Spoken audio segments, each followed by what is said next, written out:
জাতীয় নেতা এবং ভবিষ্যতের প্রধানমন্ত্রী জনাব তারেক রহমান সাহেবের আজকে এই জুলাই যুদ্ধের অন্যতম সেনানী উসমান হাদির কবর জিয়ারত করতে আসবেন। সেই সঙ্গে তিনি জাতীয় কবি নজরুল ইসলাম সাহেবের কবর জিয়ারত করবেন। এটা নিঃসন্দেহে তার যে রাজনৈতিক প্রজ্ঞা, সেই প্রজ্ঞারই পরিচায়ক। আজকে একটা জটিল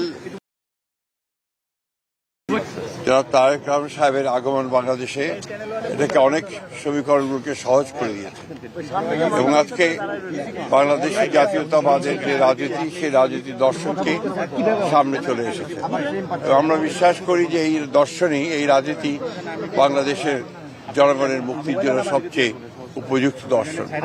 এবং জনাব তারেক রহমান সাহেবের যে জনপ্রিয়তা এখন তুঙ্গে উঠেছে, আমরা বিশ্বাস করি যে এই জনপ্রিয়তার মধ্য দিয়ে এবং তার যে নতুন যে চিন্তা ভাবনাগুলো বাংলাদেশের জন্য, তার যে নতুন পরিকল্পনা, সেই পরিকল্পনা বাংলাদেশে একটা নতুন দিগন্তের সূচনা করবে। আমরা অত্যন্ত আশাবাদী।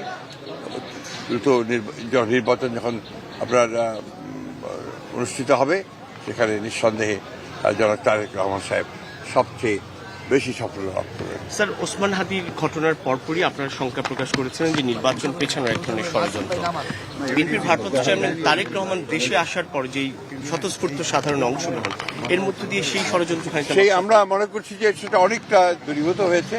তবে চক্রান্ত ষড়যন্ত্র তো চক্রান্ত ষড়যন্ত্র, সেটা আগে ভাগে কিছু বলা যায় না। তবে এখন মানুষের মধ্যে সেই সংখ্যাটা দূর